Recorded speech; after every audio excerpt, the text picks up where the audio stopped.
The Matrix movies have one of the loudest and most dedicated fan bases on the internet, so it's not surprising that so many interesting theories have been born from this universe over the years.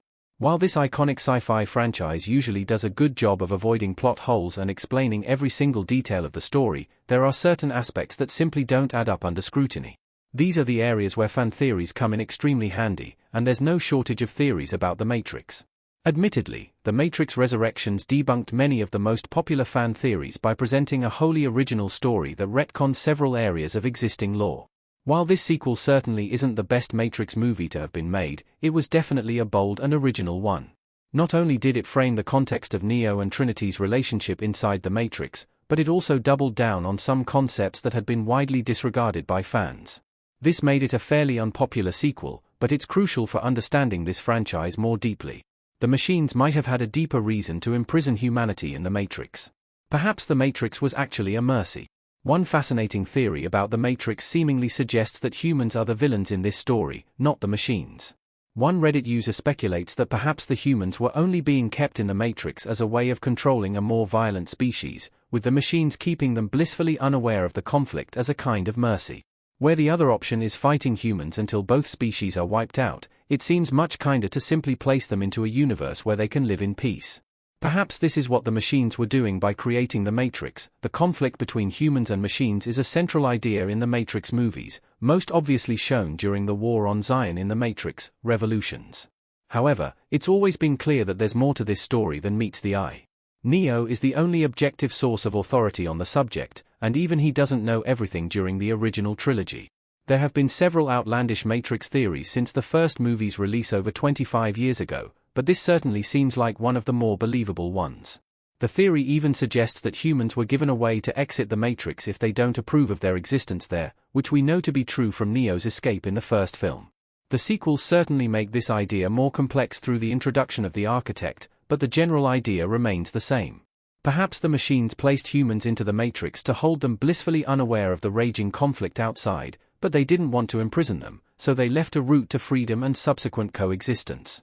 The machines' real purpose for the simulation would solve the Matrix's biggest plot hole. This theory overcomes the human battery problem. Of course, the movies explain this slightly differently. In the Wachowskis' canon, the reason for the machines' creation of the Matrix is to use humanity as a kind of energy source for their new civilization. After defeating the humans and essentially winning the war, the machines needed some way to power the new world they wanted to build, and humans were the perfect energy source. By keeping humanity alive, the machines ensured they could use our mental energy to keep their new civilization strong and powerful. This works within the confines of the Matrix movies because it juxtaposes the idea of humans relying on machines for survival, which is a key theme within the franchise. The films often comment on our increasing reliance on technology in the modern world, and by inverting this idea and presenting the humans as batteries instead, the Wachowskis make an effective commentary on this idea. However, the idea of docile human minds powering an entire civilization has long been a major plot hole in the Matrix, and one that this Reddit theory manages to resolve. Matrix's Forgotten movie corroborates this theory about the machine's true intent. The Animatrix sheds some truth on the matter. Although there's little proof to back up this theory in the main Matrix franchise, one key piece of evidence can be found in the series' most underrated project, The Animatrix.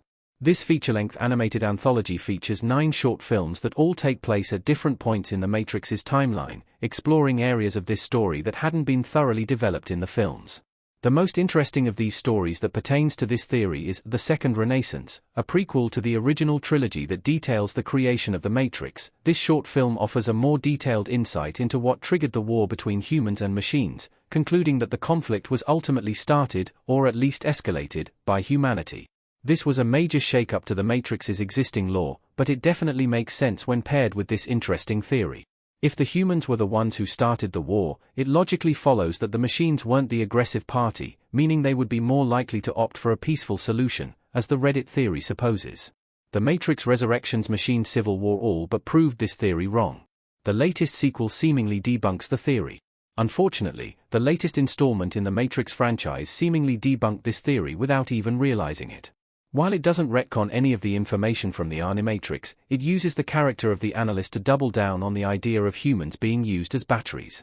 This polarizing antagonist is revealed to be the mastermind behind a faction of the machines that opposed Neo's truce at the end of the Matrix, revolutions on the grounds that it would reduce the amount of power being exported by the comatose humans. This seemingly confirms that humanity truly is being used as a large-scale battery pack in the Matrix series, disproving the idea that they are merely being held in stasis to discover their path to coexistence. While many fans were underwhelmed by the Matrix Resurrections and the major changes it made to the series' lore, it's clearly important to the canon, and its implications can't be ignored.